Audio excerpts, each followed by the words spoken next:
boss walks into the conference room, looks you dead in the eye, and asks, "Hey, why are our website traffic numbers dropping this week?" Your brain goes into instant freeze mode. You look like a deer caught in car headlights, and out of your mouth flies those three terrible, career-killing words. I don't know! Oh no, stop it, Jake. You are giving me goosebumps right now. It is the ultimate office nightmare. The moment you say I don't know in a flat voice, your boss secretly thinks, wait, why am I paying this person if they have absolutely no clue what is happening? Exactly! It makes you look completely unprofessional, lazy, or like you just don't care about your job at all. But the reality is you do care. You just don't have the phrase toolkit to express yourself safely under pressure. Yes! Welcome back to another massive, incredibly practical episode of Learn Us English. I'm Anna. And I'm Jake. Today, we are destroying those three lazy words I don't know and replacing them with 5 high-level corporate-approved alternatives that will make you sound like a genius executive even when you are totally clueless. This is a game changer for intermediate learners. In the professional world, language is not just about translating words, it is about managing your reputation and keeping your authority.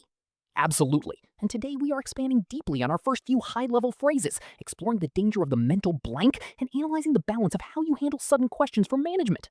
Plus, make sure you stay with us until the very end because we have our deep dive word tour and an extensive Say It Better segment, specifically customized to upgrade your daily corporate vocabulary. Let's dive straight into the first topic. All right, Anna, let's look at why intermediate English learners use I don't know so frequently at the office. When you are stressed, your brain undergoes a massive chemical reaction. Your adrenaline spikes and your linguistic processing center locks up. Your big boss walks into the conference room, looks you dead in the eye, and asks, "Hey, why are our website traffic numbers dropping this week?" Your brain goes into instant freeze mode. You look like a deer caught in car headlights, and out of your mouth flies those 3 terrible, career-killing words, I don't know. Oh no, stop it, Jake. You are giving me goosebumps right now. It is the ultimate office nightmare. The moment you say, I don't know, in a flat voice, your boss secretly thinks, wait, why am I paying this person if they have absolutely no clue what is happening? Exactly. It makes you look completely unprofessional, lazy, or like you just don't care about your job at all. But the reality is, you do care. You just don't have the phrase toolkit to express yourself safely under pressure. Yes, welcome back to another massive, incredibly practical episode of Learn Us English. I'm Anna. And I'm Jake. Today, we are destroying those 3 lazy words I don't know and replacing them with 5 high-level, corporate-approved alternatives that will make you sound like a genius executive, even when you are totally clueless. This is a game changer for intermediate learners. In the professional world, language is not just about translating words, it is about managing your reputation and keeping your authority. Absolutely. And today we are expanding deeply on our first few high-level phrases, exploring the danger of the mental blank and analyzing the balance of how you handle sudden questions from management. Plus, make sure you stay with us until the very end because we have our deep dive word tour and an extensive Say It Better segment, specifically customized to upgrade your daily corporate vocabulary. Let's dive straight into the first topic. All right, Anna, let's look at why intermediate English learners use I don't know so frequently at the office. When you are stressed, your brain undergoes a massive chemical reaction. Your adrenaline spikes and your linguistic processing center locks up. It is like an old, overloaded computer trying to open a heavy graphic design program, and suddenly everything just crashes with that big blue screen. Yes! The classic brain crash! And because your brain is panicking, it reaches for the absolute shortest, easiest path to escape the pressure. And what is the easiest path? I don't know. It is a survival reflex, but it damages your professional image. It really does. So let's introduce alternative number 1. Let me look into that and get back to you by this afternoon. Oh, that is pure gold, Anna! Let's break down why this specific phrase is a total lifesaver. When you say, I don't know, you are closing a door. You are telling your boss, the end, I am clueless. But when you say, let me look into that, you are opening a bridge. Yes, you are transforming a negative situation into a proactive project.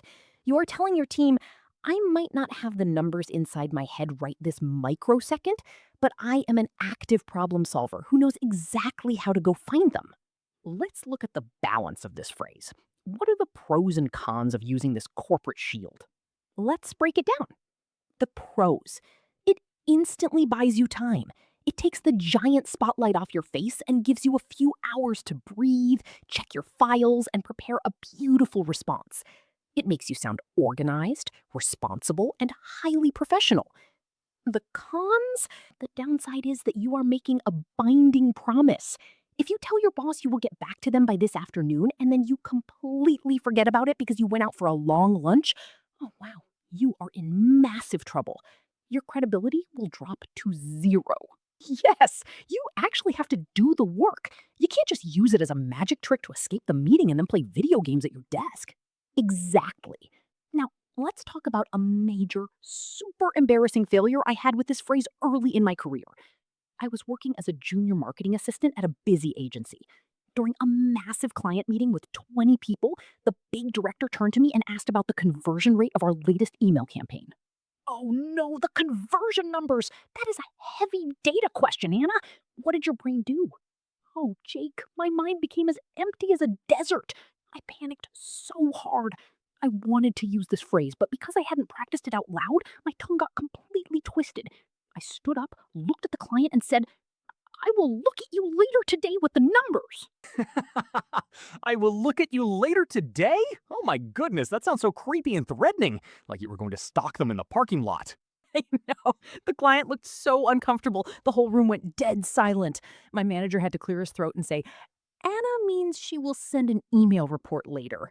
I wanted the floor to open up and swallow me alive. I was blushing for 3 days straight. The stalking marketer disaster. But look at why that happened, Anna. You had the abstract idea in your head, but you didn't have the structural muscle memory to release the phrase smoothly under intense social anxiety. Exactly. And that is why we tell our Learn Us English family to practice these phrases out loud in front of a mirror until they become natural reflexes. Now, let's look at alternative number 2, which handles a slightly different office situation. Based on what we know so far, the situation is X, but I will verify the exact details to be absolutely sure. Oh, I love this one. This is what I call the partial information bridge. Tell us how this works, Jake. This is for those tricky moments where you actually know some information, but you aren't 100% confident about the exact decimal points or final statistics. Learners often think, if I don't know the absolute perfect answer, I should just say, I don't know. That is a classic perfectionism trap. Yes, but this phrase allows you to share your partial knowledge safely. It shows your boss that you were paying attention to the project while protecting you from making a false statement. You are providing an educated guess with a safety net. Stop saying, I don't know at work. Part 2, AI Ready Edition. This safety net is so important, Jake. Let's look at the balance of this second alternative. Based on what we know so far, the situation is X, but I will verify the exact details. What are the real pros and cons here? Let's lay them out. The pros. It shows you are not completely disconnected from the project. You're giving management immediate, valuable context so they can make quick decisions. But you're also showing high professional caution by promising a double check. The cons. If your partial information is completely wrong, you can accidentally misguide the whole team. If you say, based on what we know, our budget is fine, and then you check later and find out the company is completely broke, well, that safety net isn't going to save you from a very angry boss. Yes, that would be an absolute financial disaster. You have to make sure your starting guess is at least in the right ballpark. Oh, definitely. And speaking of ballparks, I had a massive blunder with this when I was managing logistics for a regional supply company. The director called me on my mobile phone while I was driving and asked exactly how many product boxes were sitting in our main warehouse. Oh, wow! While driving? That is total panic mode. What did you do? My brain completely short-circuited. I didn't want to say, I don't know, so I tried to use this partial information strategy. But instead of sounding professional, I said, based on my memory, we have millions of boxes, but I will go count them with my fingers later to be sure. Millions of boxes? Count them with your fingers? Jake, you sounded like a 5-year-old child playing with toy bricks, not a corporate logistics manager. I know, it was so bad. My director just laughed and said, Jake, please stop talking. Park your car safely and just check the digital database spreadsheet. I felt like such a fool. But it taught me a valuable lesson. Your partial information needs to sound grounded and mature, not wild and exaggerated. That is a legendary story, but it leads us beautifully to alternative number 3, which is perfect for when you are genuinely clueless but want to direct the question to the right person. That is an excellent question. Let's bring in Sarah from accounting because she is the absolute expert on this specific matter. Oh, this is the ultimate strategic move. This is what corporate executives call the deflection masterclass. Instead of letting the difficult question crush you, you elegantly transform into a high-level moderator. Yes, you are like a television talk show host.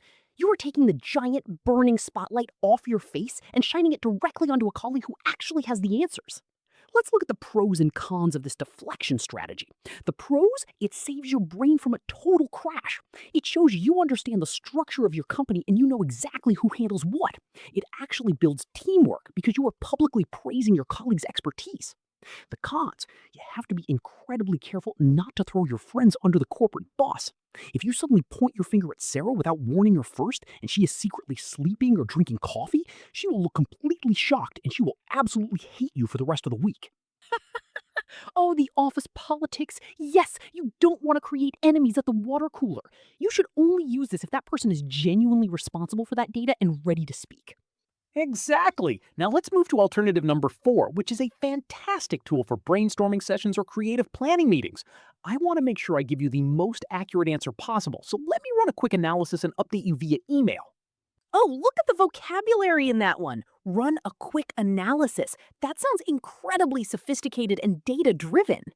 It really does. When an intermediate learner says, I don't know, it sounds like they are avoiding the work. But when you use this phrase, you are shifting the focus from your ignorance to your dedication to accuracy. You are telling your boss, I care so much about quality that I refuse to give you a sloppy, rushed answer. Let's weigh the balance of this phrase. The pros, it establishes you as a high-quality, detail-oriented professional. Bosses absolutely love employees who value accuracy over speed. Plus, it allows you to communicate via email later, where you can take your time, use spell check, and avoid speaking anxiety entirely. The cons, it delays the decision-making process. If your boss is in a massive rush and needs a rough number right now to sign a contract, this phrase might frustrate them. They might think you are being too slow or overly bureaucratic. Very true. Context is everything. If the building is on fire, you don't say, let me run a quick analysis on the smoke patterns. You just run. Exactly. You just grab your laptop and get out. Now, let's look at our fifth and final high-level alternative, which is perfect for collaborative, open discussions. That is a great point. I haven't looked at it from that specific angle yet, but let me check our data sources to see how they align. Wow, this is the intellectual crown jewel of office phrases, Anna. It doesn't just hide the fact that you don't know, it actually praises the person who asked the question. You are making your boss or colleague feel like a complete genius for discovering a new angle. Yes, it is pure psychology. You are validating their perspective while giving yourself a professional exit route to go study the problem. It turns a potentially embarrassing moment into a brilliant collaborative discussion. But remember our Learn Us English family, these 5 alternatives only work if you understand the core meaning behind them and practice the rhythm. And that is exactly why we are moving straight into our retention segments next to make sure these words stick in your mind forever. Anna, it is all about the rhythm, Jake. If you can say these phrases with relaxed shoulders and a calm voice, you will instantly rule the conference room.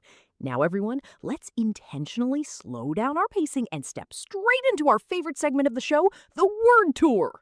This is where we break down 6 high-value corporate words we used naturally today so you can add them to your daily office vocabulary. Word number 1 is the noun goosebumps. Anna said she got goosebumps when I described the boss asking a difficult question. Goosebumps are tiny bumps that appear on your skin when you are cold, excited, or completely terrified. Example sentence 1, the chilling horror story gave me goosebumps all over my arms. Example sentence 2, every time I step onto the stage to give a presentation, I get goosebumps. Word number 2 is the noun credibility. We explained that if you make a promise to your boss and then go play video games, your credibility drops to 0. Credibility means the quality of being trusted, believed in, and respected by others. Example sentence 1, an honest manager always builds strong credibility with their team members. Example sentence 2, if you share false statistics during a meeting, you will lose your professional credibility. Word number 3 is the noun blunder. I use this word to describe my funny story about counting millions of boxes with my fingers. A blunder is a stupid, careless, or clumsy mistake that usually causes embarrassment. Example sentence 1, making a data entry blunder cost our department a lot of extra time. Example sentence 2, he made a massive tactical blunder by hitting the reply all button on that private email. Word number 4 is the noun deflection. We called alternative number 3 a deflection masterclass because it moves the question to someone else. Deflection means the action of changing the direction of something or passing the focus away from yourself to protect your position. Example sentence 1. The politician used clever deflection to avoid answering the reporter's direct question. Example sentence 2. Shifting the blame to another department is a classic corporate deflection strategy. Word number 5 is the adjective sophisticated. Anna noted that the phrase run a quick analysis sounds incredibly sophisticated. Sophisticated means having a lot of experience, knowledge, high quality, or being highly developed and complex. Example sentence 1, the new digital database software uses a highly sophisticated tracking system. Example sentence 2, she gave a very sophisticated answer that impressed the entire international board. And finally, word number 6 is the verb to align. We use this in our 5th alternative when checking to see how our data sources align. To align means to change or adjust things so they are in a straight line, parallel, or in perfect agreement with each other. Example sentence 1, we need to make sure our marketing goals align with the company's final budget. Example sentence 2, the text headers on your presentation slide do not align properly with the images. Brilliant definitions, Anna. Now, let's jump straight into our Say It Better segment. This is where we take common, flat, dry textbook sentences that intermediate learners use at the office and upgrade them to professional, native-level phrases. I will read the basic textbook version and Anna will give us the premium Learn Us English upgrade. Sentence number 1. I will check the data files and tell you. Upgrade. I will run a quick analysis and update you. Saying check the files sounds very basic, like you're a school student. But running a quick analysis shows your boss that you are performing deep, critical thinking before sharing information. Excellent. Sentence number 2. I don't know the answer because I forgot. Oh, that sounds so lazy. The upgrade is, my mind went completely blank for a second. Using the phrase mind went blank explains a natural human reaction to stress. It sounds honest, relatable, and much more polished than just saying you forgot. Sentence number 3. Sarah knows this information. Ask her. Upgrade. Let's bring in Sarah because she is the absolute expert on this matter. Instead of sounding like you were lazily pushing the work away, the upgrade frames you as a professional leader who is bringing in an expert to ensure high quality.